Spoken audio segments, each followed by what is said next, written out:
Good afternoon, everybody from Midtown Toronto. I'm usually in my office, but today I've decided to host this seminar with Professor James Grapfel from my house in Toronto. I'm just going to let the participants slowly exit what I think we call the waiting room, the Zoom waiting room, and get all organized here, and then I'll get started. Just before I get started, is that the original intention, because the university is more or less returned to normal business.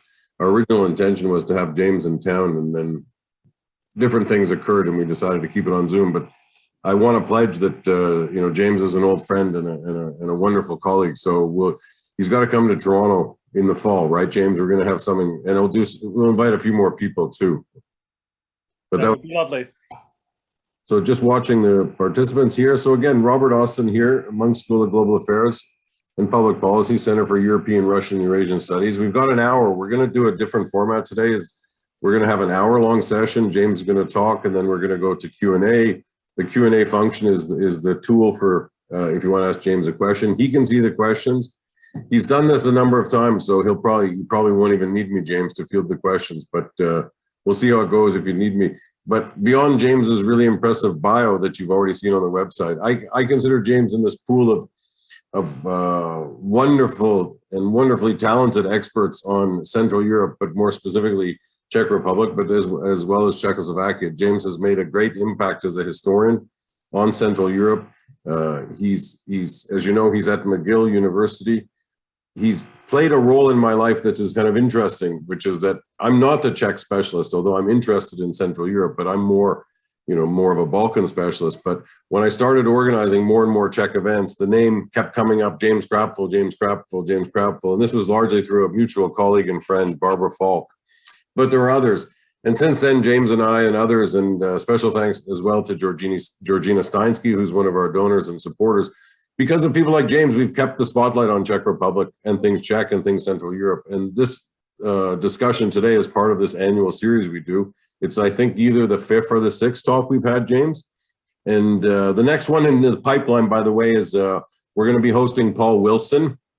Everybody who knows things Czech not only knows James is a great historian of things Czech, but Paul Wilson is also a figure of great importance, not just because he was Václav Havel's translator, but his own contribution to the study of the region. And James, just as so you know, you'll see more, he's going to be talking about his translations and his work with the writings of Bohumil Hrabal.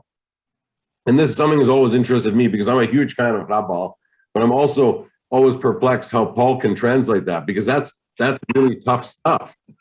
True. This is really extraordinary. So that's, ladies and gentlemen, enough from me. Again, James, next time, dinner, lunch, say hi to Georgina and the other Czech supporters here, and also George Hanush. We've still got a core of people here that make all these things possible. I'm turning the floor over to you. You take what time you need, and then we shift to Q&A. So welcome virtually to the Sarah Zoom room. Thanks for coming. I'll shut off my camera now and mute and turn it over to you. Thank you, Rob. It's a real pleasure to be here. So when Rob and I set this up, my plan was simply to speak about the process of normalization in Czechoslovakia in 1968 and 69. I've been researching that for a book that I hope to complete next year when I'm on sabbatical, about the Prague Spring era in East Central Europe, focusing, of course, on Czechoslovakia, but looking also at how the events of that year changed political culture in Poland, East Germany, and Hungary. For example, how the experience of the invasion changed mentalities among Polish or Hungarian soldiers, how the Prague Spring provided inspiration for citizens of the neighboring countries. But of course, the central question is, what was the Prague Spring really all about? How did it change mentalities among Czechs and Slovaks and other citizens of Czechoslovakia? And how did normalization take place at the grassroots? When Russia's invasion of Ukraine started, naturally, I began to think back to the Warsaw Pact invasion of Czechoslovakia in 1968.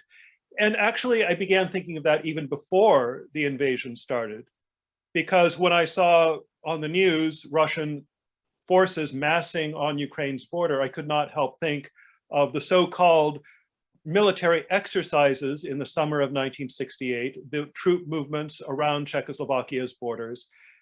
So I was not surprised when Russia invaded on February 24th. I have been surprised, and very delightfully surprised, by the extent of Ukraine's resistance.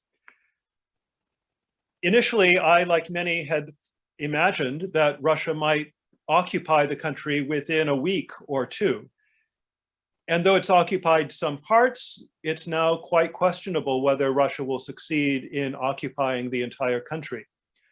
Nonetheless, though I'm going to focus on Czechoslovakia in this talk, I think that Czechoslovakia's experience of normalization in 1968 and 69 provides lessons that are applicable in thinking about similar processes elsewhere of normalizing unfreedom, whether that be Hong Kong, as we've seen in the past few years, or as have seen and may yet see in certain occupied parts of Ukraine. And I look forward to discussing those more open-ended questions with you at the end of this talk. The talk that you're going to hear today is based on a paper I wrote for a collective volume on normalization, edited by my British colleagues, Kevin McDermott and Matthew Stibbe, and due out later this year from Palgrave Macmillan.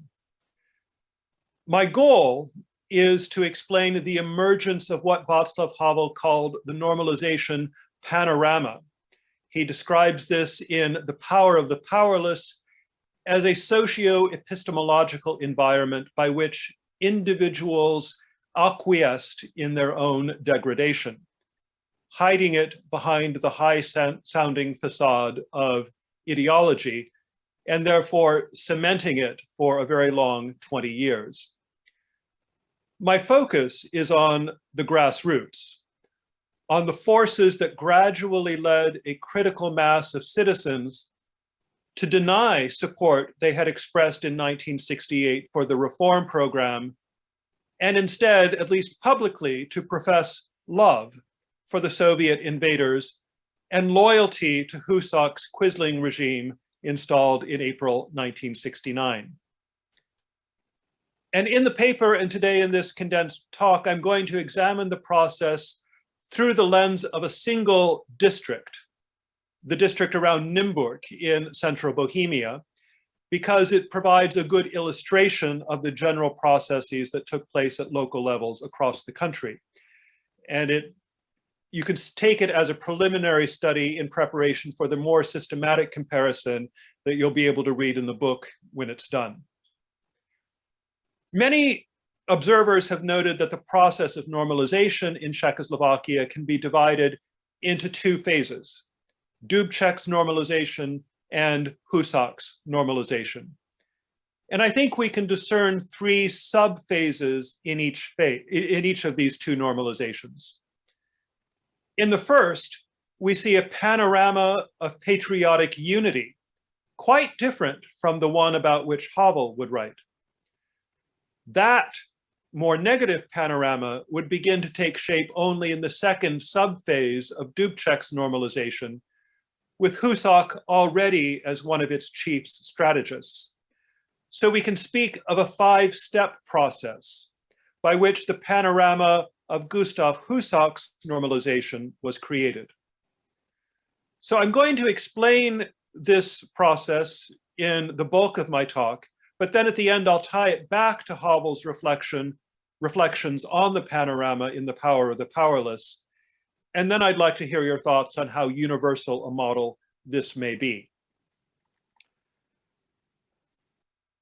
The original meaning of normalization, as Alexander Dubček used the term on August 27th, 1968, following his return from Moscow, where he had been practically kidnapped, the original meaning was the restoration of order as a precondition for the withdrawal of foreign troops and, quote, further steps along our post-January road. As the term circulated, Some claimed that normalization was already complete in early September 1968, while others claimed that the restoration of order would take longer. As long as the concept was tied to the departure of Soviet troops, the goalposts would keep moving. Initially, as it was used in September 1968, normalization meant resumption of normal work patterns, restoration of supply chains, and so forth. But soon it also came to include removal of anti-invasion graffiti, restoration of mild self-censorship, and other limitations to reassure the Soviets. And these self-limiting initiatives were justified with the slogan that Margaret Thatcher would later make famous: "There is no alternative." It was possible to imagine that such normalization, allowing the Soviets to leave, could quickly be achieved thanks to the panorama of overpowering unity and discipline. Symbols of this unity were everywhere. Images of Alexander Dubček, the first secretary of the Communist Party, or of President Ludvík Svoboda, whose last name, as you may know, means freedom. These images were everywhere, and they symbolized the freedom of the Prague Spring. Also, people volunteered their labor everywhere, all across the country, on free Saturdays, this being an initiative of the Prague Spring, that you work only 5 days per week rather than 6. And citizens also expressed their unity by donating to the fund of the Republic. Candles, graffiti, signs in windows expressed the sense of unity, common unity across the country throughout the month of September. And the departure of all foreign troops except the Soviet in September could be seen as evidence that the Czechoslovak strategy was working, reassuring the invaders that there was no threat to socialism in Czechoslovakia and they could all go home. Everyday life largely continued on the post-January course, January referring to the moment in January 1968 when Novotny had been removed as the first secretary of the Communist Party and Alexander Dubček had been installed in his place.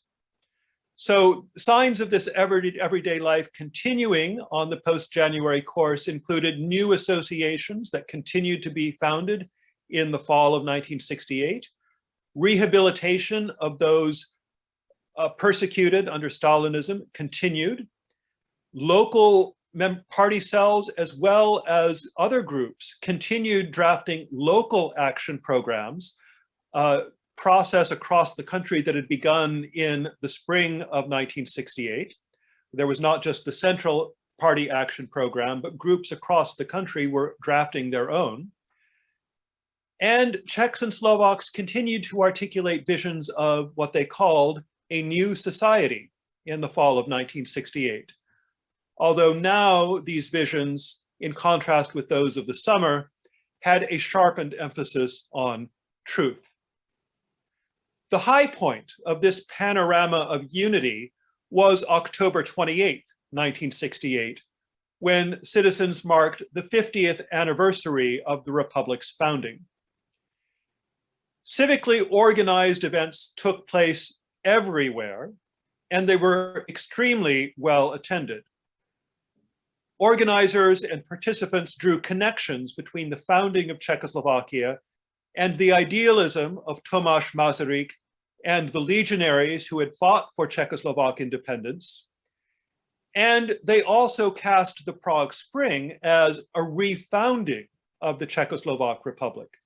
So you found the ideals of the First Republic and the ideals of the Prague Spring invoked side by side in this culminating fete of Czechoslovak unity. But despite the panorama of unity, the unity was in fact not complete. Those who had opposed reforms and welcomed the invasion had lain low for a month afterwards, But by late September, they began to regroup. They were called old communists, meaning they had been in the party already in 1948 when the party took power. And in this district and everywhere, we can see that they became an important pressure group at the local level. In Nymburk, they were succored by the district party chairman, who otherwise did an amazing job of changing his tune to harmonize with public sentiment, whatever that might be. Masterful politician. Characters such as these took their cue from and reinforced confidence of conservatives in the Central Committee of the party, such as Jan Piller, who in October, quote, opened new possibilities for expression for many people when he declared that while the party would in no case depart from its post-January policies, there had been mistakes. This, of course, led to the question of what those mistakes were and who was responsible. Divisions became clear following a Central Committee plenum in November 1968, which was orchestrated by Gustav Husak, the leader of the Slovak party, to music that Brezhnev composed. This Central Committee plenum passed a resolution calling for restoration of the party's leading role and restoration of party unity alongside friendship with the Soviet Union. And you could argue, and people did argue at the time, that these were empty phrases because there was unity, the party still had its leading role, but this declaration could be invoked for tightening the reins. Conservative members of the Central Committee then went on a tour of the districts, providing language to sizable crowds of Conservative Party members. And the size of these crowds was surprising to reporters who commented on them. These touring conservatives turned attention to economic concerns and what the Czech philosopher Jan Patočka would later call the fear of the everyday, or for the everyday. They blamed economic shortages no longer on the invasion and the disruption of supply chains. They blamed them now on the reforms of the Prague Spring. And they called for, quote, peace to work, klid k práci. At this time, the clubs of Czechoslovak Soviet friendship became more active, and local conservatives started using Soviet bases across the country to produce tendentious propaganda, in violation, actually, of Czechoslovak law, which did not apply on the Soviet bases. The panorama of unity was shaken by these developments, but not yet shattered. January, referring to Dubček's appointment as first secretary at the beginning of 1968, remained a sacred referent, which could be invoked to legitimize potential courses of action, even at the end of 1968 and beginning of 1969. The alternative sacred referent that conservatives offered, socialism as it had been built from 1948 to 68, did not apparently hold the same appeal, even if no one actually argued against it. They just didn't get it as excited about it. On January 1st, 1969, Czechoslovakia became a federal republic. And the outspoken reformer Josef Smrkovský was demoted from chairman of the previously existing National Assembly to vice chair of the new Federal Assembly. And this was justified by the need to have a Slovak chairman rather than a Czech for the principle of parity. But conservatives interpreted the move as a sign of departure from the reformist course. So if the first phase of Dubček's normalization was this panorama of patriotic unity, and the second phase was the emergence of conservative voices in the late fall, we see beginning in January 1969, a third phase, a phase of what I would call desultory tension.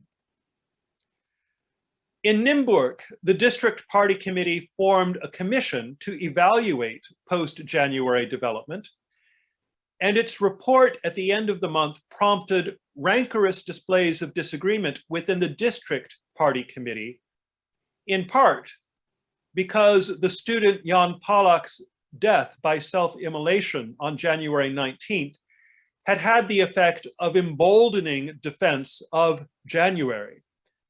And I should point out that this was January in big lights as people imagined it, not necessarily as it actually had been. January as a transcendent signifier of an ideal society. Tension grew in February when members of the People's Militia, that is the party's own paramilitary forces, were seen fraternizing with Soviet soldiers on the anniversary of Victorious February, commemorating the date in 1948 when the communists had seized power, and when in February the old communists publicly declared that, quote, fraternal assistance had been necessary to defend true communists. Alexander Dubček, by this point, was no longer providing clear leadership amid this tension between reformers and conservatives, and local party cells sank, therefore, into division and inactivity. Between January and March 1969, local party cells were supposed to hold annual meetings, and this year they were supposed to evaluate the post-January course at their level. But by early March, only 25% of the party cells had done so. And the meetings had low participation rates, even though they were often, quote, very stormy, as the local press reported. Local district leaders still equivocated between the two sides, but clearly the tension was growing to the point that it just awaited a spark to explode. The spark was a hockey match on March 28th, when Czechoslovakia beat the Soviet Union. Anti-Soviet demonstrations broke out across the country, in some cases with destruction of Soviet property. In reaction, the Central Committee adopted a declaration on April 1st condemning, quote, anti-socialist forces. And with this declaration, we can see the beginning of a fourth phase in what would become the first phase of Husak's normalization, though he's still kind of on the sidelines.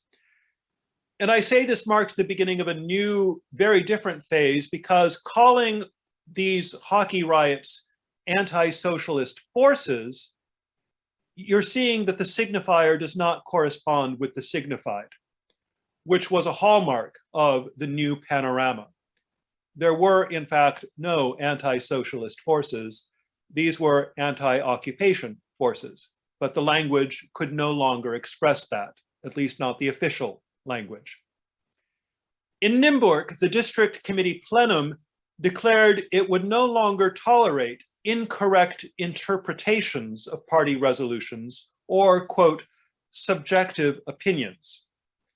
And of course, you must therefore imagine that they were endorsing only objective opinions, as if such a thing could exist. Again, characteristic of the language of this new, very different phase of normalization. The district committee plenum promised more decisively than in the past to confront the appearance of what it called right-wing opportunist, adventurous, and left-wing extremist forces and tendencies. This was all newspeak, and it was new in the context of local public discourse since the spring of 1968, which had been much more direct, where the signifier really did match the signified. On April 17th, Dubček was out. He remained a member of the Central Committee, but he was replaced as first secretary by Gustav Husak. And this was the signal for purges of district party committees and the district national committees, which were the organs of local government in what Czechoslovaks called okresy or districts. We would call them counties, perhaps. These purges would be extended in concentric circles to more and more of the party and state apparatus throughout the summer and into the fall of 1969, though it was not clear in April that that would be the case. Like the troops massing on the border, it wasn't clear what this meant. Nymburk's district newspaper now became more subdued, and celebrations of May 1st, 1969, lacked the spontaneity of the previous year. The so-called old communists identified the hockey riots as counter-revolutionary and demanded an end to discussion. In May, one institution after another began retracting declarations that they had made in August 1968 and apologizing to traitors that they had identified as such, particularly those few members of the Central Committee who had invited the Warsaw Pact to invade and had been prepared to act as quislings in the midst of the invasion, only to draw back when they saw that at that time, the majority of the Central Committee was against the invasion. In public discourse, language of condemnation became normal in May of 1969, replacing previous emphases on conciliation and compromise. So whereas the idea of the action program in the spring and summer and even the fall of 1968 had been to bring people together to discuss their collective future and come to some kind of agreement, now everywhere in the press you began seeing petitions supposedly coming from local workplace groups, party groups, schools, condemning various individuals who had taken this stance or that stance, or who had adopted, say, anti-Soviet propaganda. We begin to see explicit references to what historians have called the Normalization Contract in May 1969 as well. The contract being peace and quiet in exchange for appropriate displays of allegiance to socialism, however the party might define that word, and displays of love for the Soviet Union. And as Kieran Williams has pointed out in his wonderful book on the Prague Spring and the Warsaw Pact Invasion, looking from an elite perspective, the Soviets who were present really insisted on love. All of this, moreover, was packaged as the true meaning of January, still appealing to that sacred symbol that had unified Czechoslovaks in 1968, but now with very different content. But all this was not enough. People needed to become authors of their own subordination, and it's here that we begin to see what I call the second subphase of Husak's normalization. On May 30th, the Central Committee adopted what it called realization guidelines to restore the party's leading role and rectify relations with the Soviet Union. Essentially, it was an anti-action program. Just as all party units and many other organizations in 1968 had been invited to draft their own action programs, charting a collective plan for the future, now they were expected to formulate their own realization guidelines. The process proceeded throughout the summer, and in the documents from the time we can watch how week by week individuals and groups began to adopt the new language, rejecting their own previous words and deeds, and we can see how they got condemned and dismissed if they did not go along.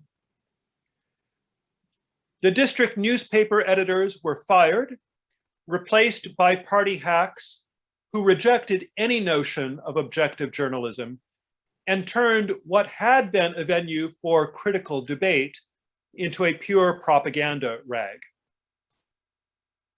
The impact of the realization guidelines spread to all walks of life.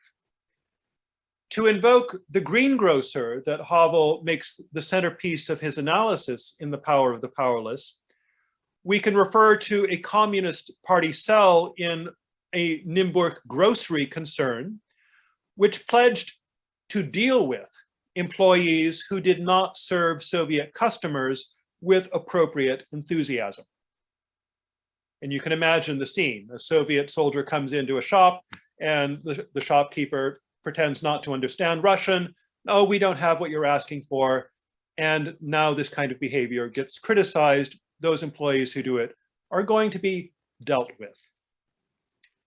The district union council vowed to root out what it called right-wing opportunism among union members, and party organizations in schools started creating registries of incorrect opinions that had previously been voiced by colleagues and students. Frequently, all of this was justified by invoking January. But like the greengrocer's sign that Havel writes about in The Power of the Powerless, it was a way of hiding sordid subordination behind the facade of a value still beyond criticism. As Havel writes in The Power of the Powerless, the greengrocer puts up the sign, "Workers of the world unite," and you can say, well, what's wrong with that?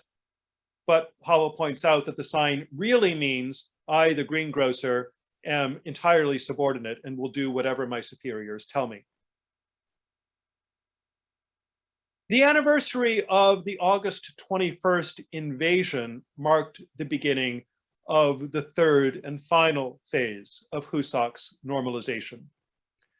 On the anniversary, Husak and President Svoboda engaged in a scarring critique of Alexander Dubček, followed by a wave of local level expressions of criticism toward Dubček, last year's hero. In meetings and in letters published in the district newspapers, citizens wrote in that Husak's and Svoboda's speech had opened their eyes, that now they saw Dubček as he really was. There followed a new wave of purges. The Federal Assembly adopted a measure that extended the range of political crimes for which citizens could be arrested or fined. It curtailed due process. It allowed for employees to be dismissed despite the law requiring that every citizen have a job. And the measures mandated dissolution of what it called seditious organizations, however those might be defined. Local officials who showed reluctance to enforce these measures were purged for right-wing opportunism. Schools and workplaces were now priorities in the ideological struggle, as it was called. Catalogs were drawn up in schools and workplaces, if they had not already been created, of who had said and done what, and definitive measures were threatened against those who did not retract incorrect opinions. Repentance was possible, and scripts were made available for disavowal of words and deeds of the previous year. Examples were published in the district newspaper, becoming templates for what I would call auto-normalization. Anyone who had expressed so-called right-wing opinions and not repented, who, for example, continued to characterize the situation as occupation and violation of sovereignty, or adopt anti-Soviet positions, or recognize the validity of the 14th Congress, was to be expelled from positions of leadership. And the 14th Congress, to which I just referred, as you may know, was the Congress that had been scheduled to take place in September, could not take place as planned due to the invasion in August, but many of its elected delegates nonetheless met in secret in Prague in the week after the invasion and condemned the invasion, electing a new central committee on a relatively free basis. So many who remained loyal to the ideals of the Prague Spring saw that secret Congress as legitimate and its elected leaders as the legitimate leaders. So now in this final wave of normalization, anyone who still clings to that idea is a right-wing opportunist. Unions orchestrated volunteer labor in honor of Soviet anniversaries and as a sign of trust in the Communist Party. New loyalist associations were founded in preparation for the disbanding of independent ones that had been formed since the spring of 1968, a process that would continue into the early 1970s. Though there were more purges and, quote, integration of associational life in the early 70s, and though the official 14th Party Congress would declare consolidation complete only in May 1971, the Normalization Panorama was established by the end of 1969. It featured, in some respects, a return to old scripts, old language, the old mismatch between signifier and signified, but now with public knowledge that it was all a show. The shift in normalization's meaning from departure of foreign troops and continuation along the post-January path to love for the Soviet Union and rejection of right-wing opportunism was attended by a shift in the panorama of signs and practices that marked the parameters of normality. In September and October 1968, the panorama was an edifying one. Unified resistance, characterized by grassroots creativity, generosity, and what one citizen called straight backs and honest faces. A year later, the panorama stifled creativity and normalized mendacity. Everywhere one could see betrayal of the previous year's stances and condemnation of yesterday's icons, mediated by stilted, unnatural language.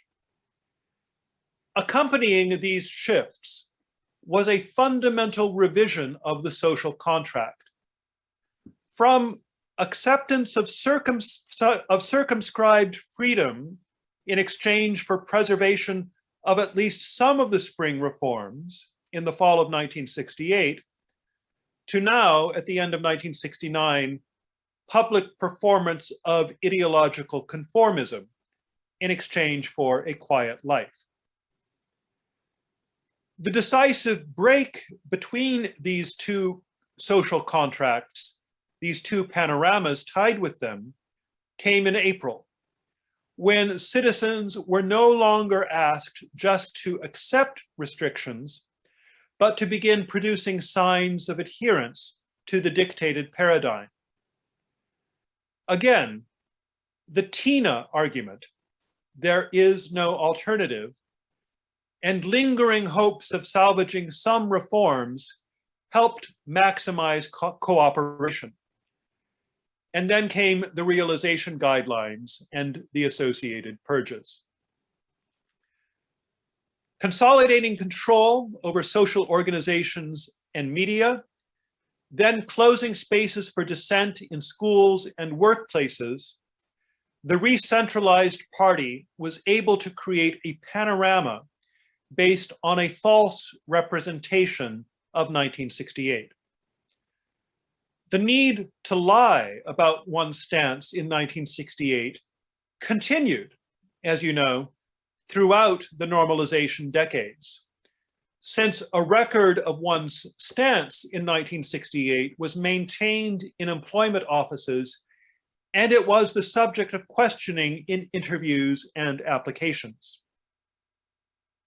This was the condition that Havel described as living a lie.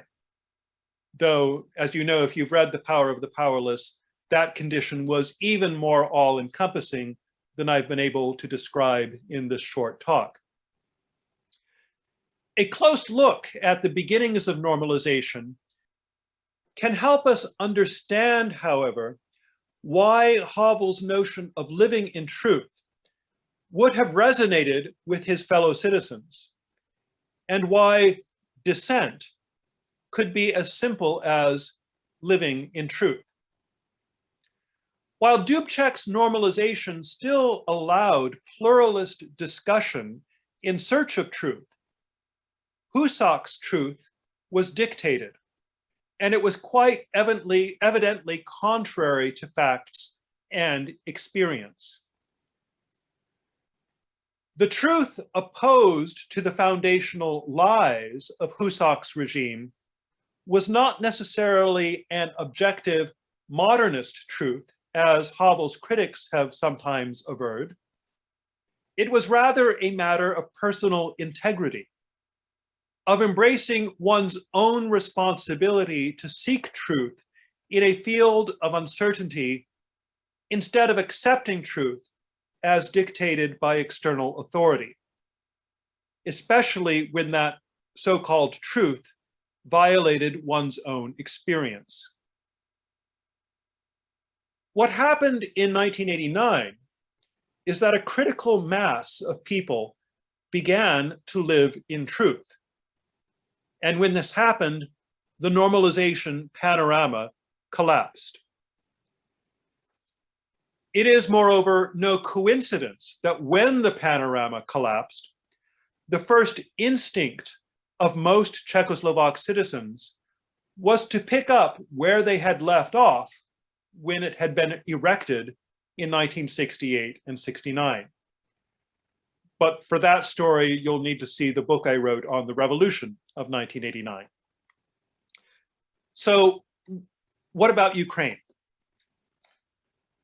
It's obviously too early to say what will happen there, but in the areas that Russia occupies, we may see some kind of normalization between now and this time next year. We've observed the process recently in Hong Kong, where realists emerge, as in Czechoslovakia, arguing that there is no alternative to the dominant power, in Hong Kong's case, the power of Beijing, and therefore it's necessary to cooperate. The motives for cooperation might be noble, save what can be saved. They might be base, but for the purposes of power, it doesn't matter, at least not in the beginning. The public sphere, as we saw in Hong Kong, and as I've just explained in Czechoslovakia, was cleansed of signs that might remind people of alternatives. Individuals who continued to speak truth were persecuted. And we could also see in Hong Kong, as we may see in occupied parts of Ukraine, that some individuals auto-normalize, that they accept the new situation and produce the signs it requires, if only in order to get on with their lives. This suggests that Czechoslovak normalization was just a particular example of a universal phenomenon of eroding freedom and making the abnormal normal. I'm therefore not claiming that Czechoslovakia provides the only model of normalization, or even the best one, simply one that is temporarily close and instructive. You might ask about ideology. As I've shown, socialist ideology played a role in Czechoslovakia. Czechoslovak citizens insisted no one here is against socialism. And we saw that ideology, in this case, even socialist ideology, featured in Hong Kong as well. It's obviously absent in Russia's invasion of Ukraine. The only ideology there is Russian nationalism. And that may be harder for us to stomach, but as we have already seen in Crimea and Donbass, we should not underestimate it.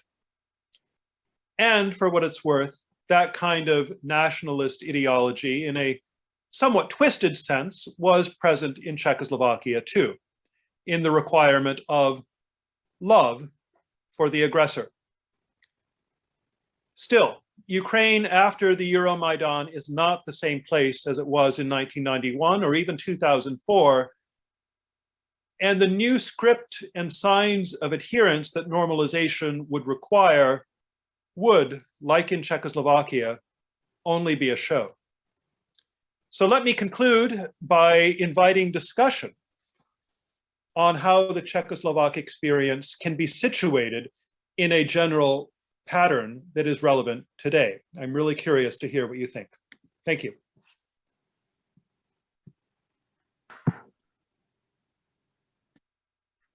Thanks very much, James. I quite enjoyed that. I found the conclusions particularly powerful.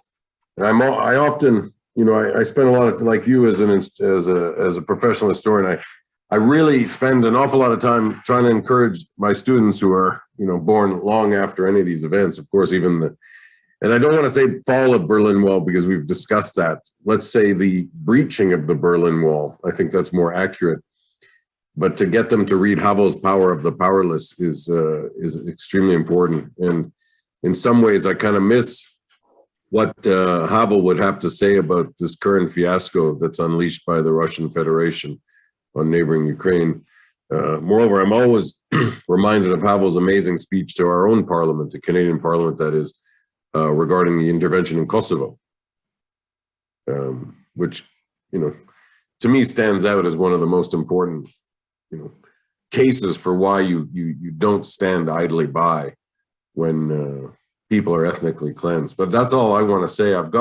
We've got 10 minutes, and I get to talk to you all the time, James. So I'll go to the questions, all right, and then I'll catch up with you on the telephone another time.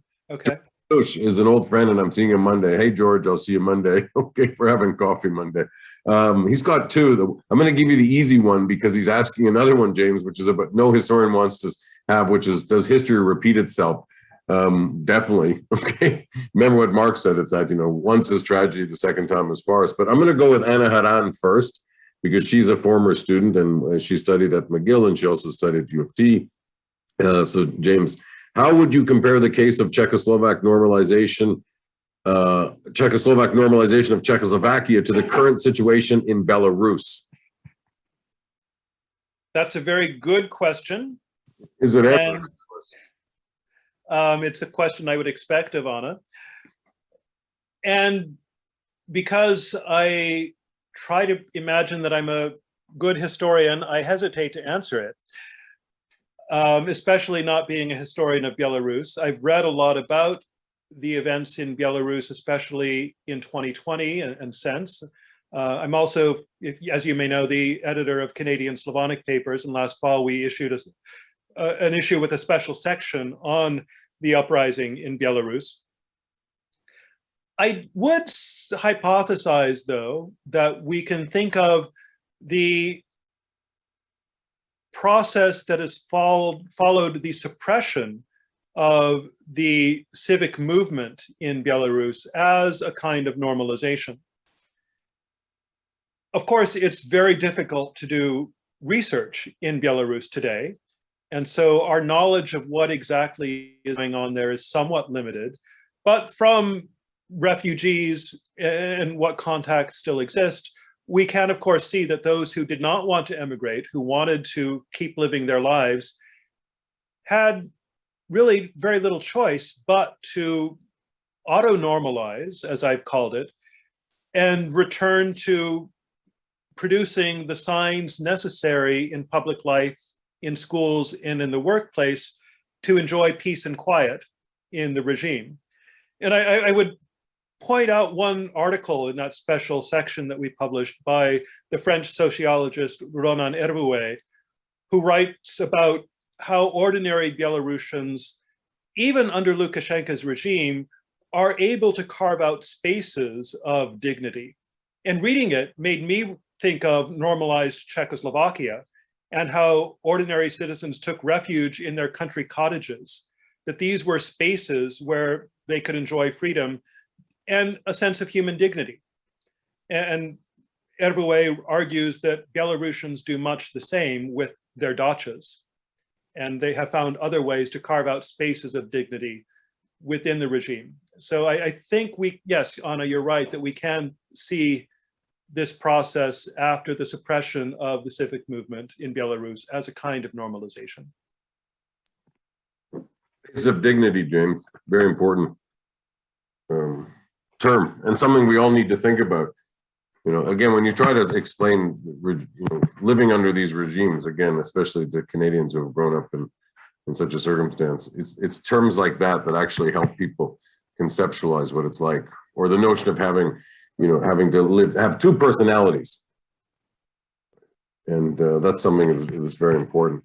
Now, James, George Hanush, as I said, is a friend. He's got two questions, and I actually think if I ask both of them, it'll take us to 2 o'clock. So I'm going to read them both to you.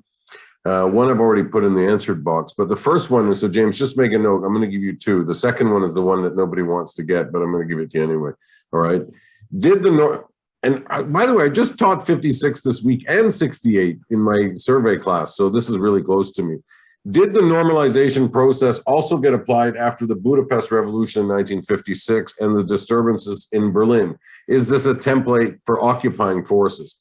Okay, so that's question 1 of George's. And the other one, I just have to click here. This is the dangerous question. Does history repeat itself? So now George is putting us back into 1938, not 1968. About 85 years ago, we saw Hitler occupy areas with German residents. Putin is now trying to liberate, in quotes, areas with Russian inhabitants. Where could this lead? The where could this lead is also, what are we going to do with that? But I'm happy to hear your opinion as well, James. So those are your 2 questions that will probably take us to 2 o'clock. Thank you. Let me start with the first. I do think that these processes of establishing order after the suppression of civic movements can be compared, and that we could use the term normalization for all of them.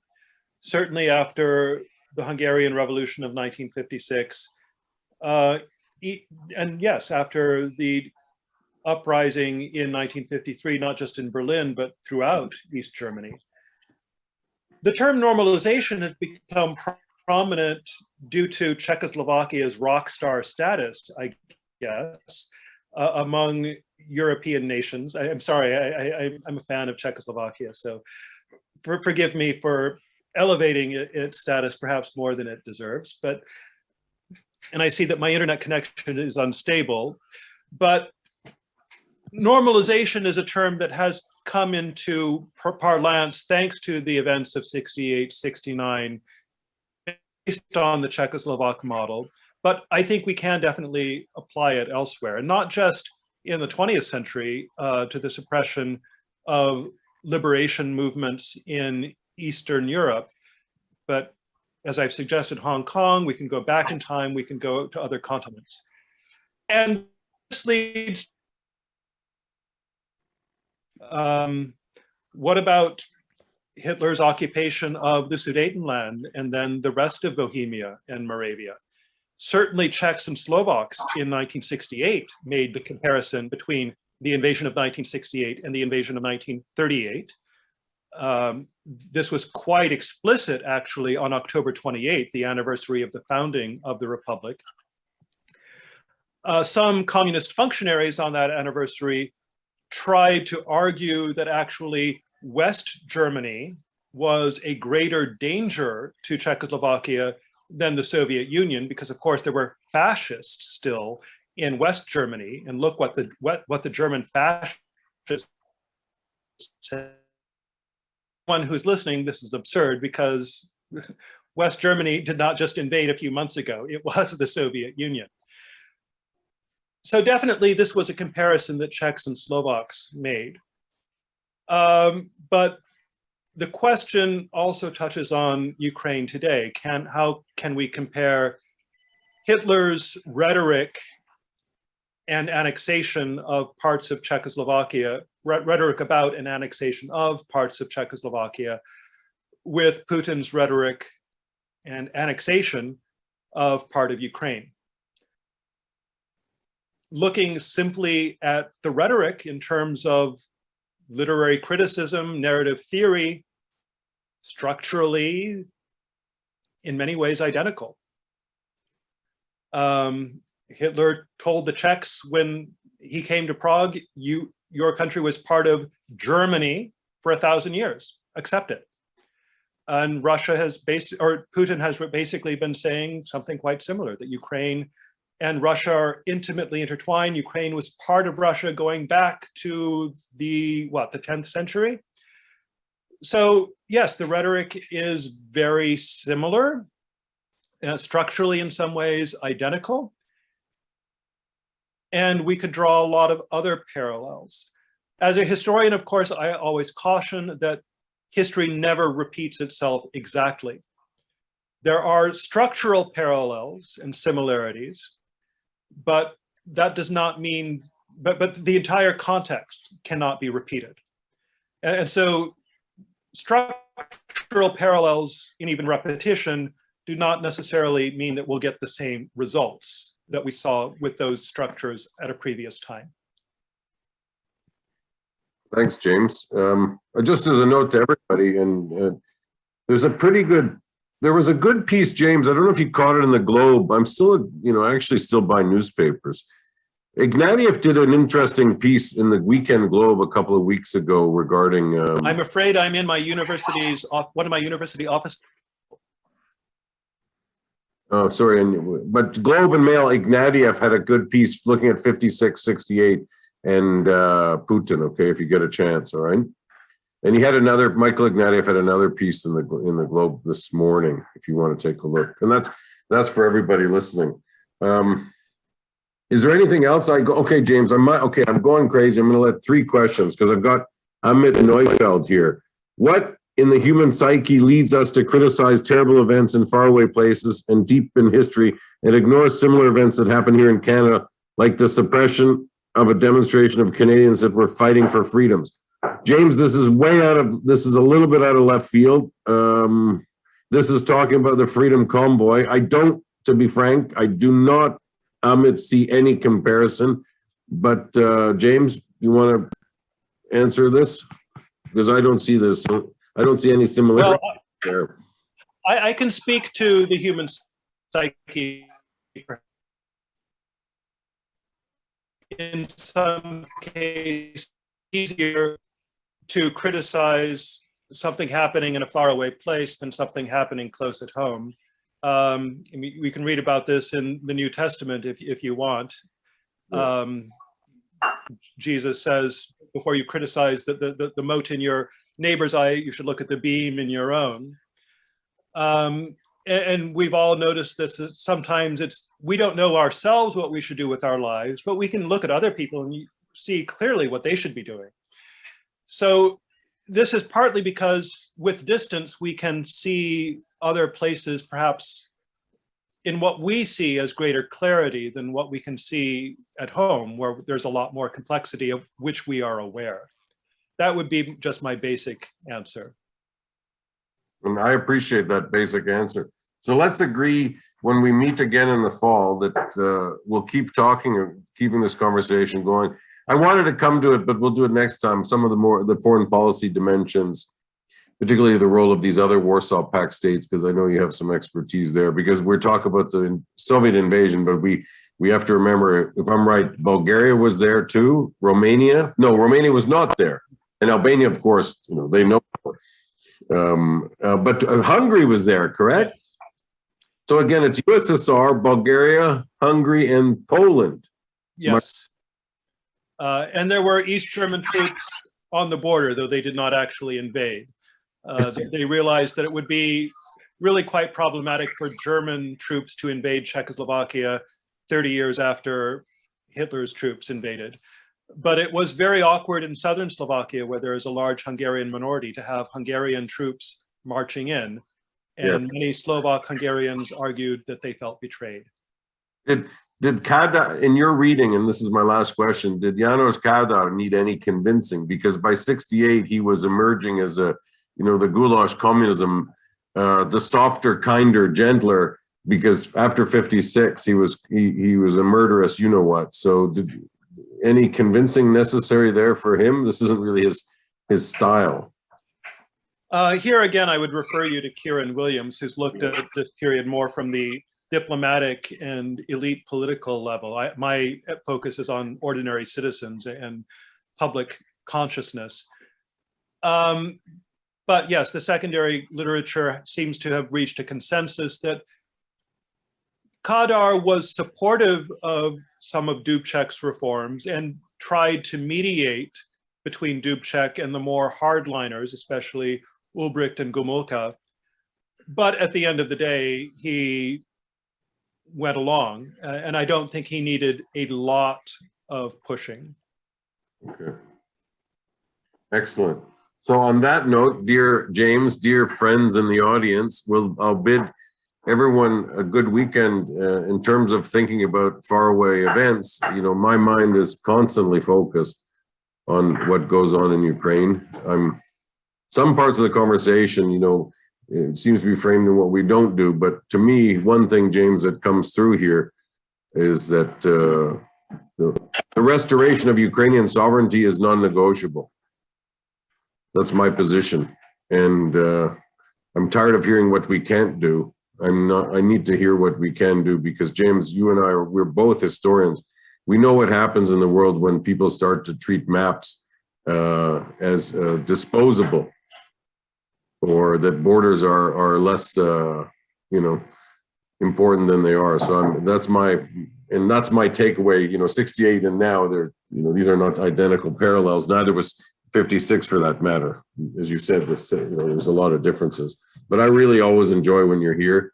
I look forward to seeing you in person. And a special thanks to Larissa Yadovenko, who helps us. She's our program officer and also a very old friend. And I think about her a lot too, because her roots are in Ukraine. So, Ukraine isn't something for me that is in a newspaper. I encounter Ukrainians every day in my life. And I just wanted to say that I'm thinking about Ukraine, and that I'll continue to be an activist for Ukrainian sovereignty and independence. So James, thanks for coming. Let's continue the conversation. And thank you to all of you. And I wish you a great weekend. And we'll talk soon on Zoom or in person. Bye for now. Thank you all. Thank you.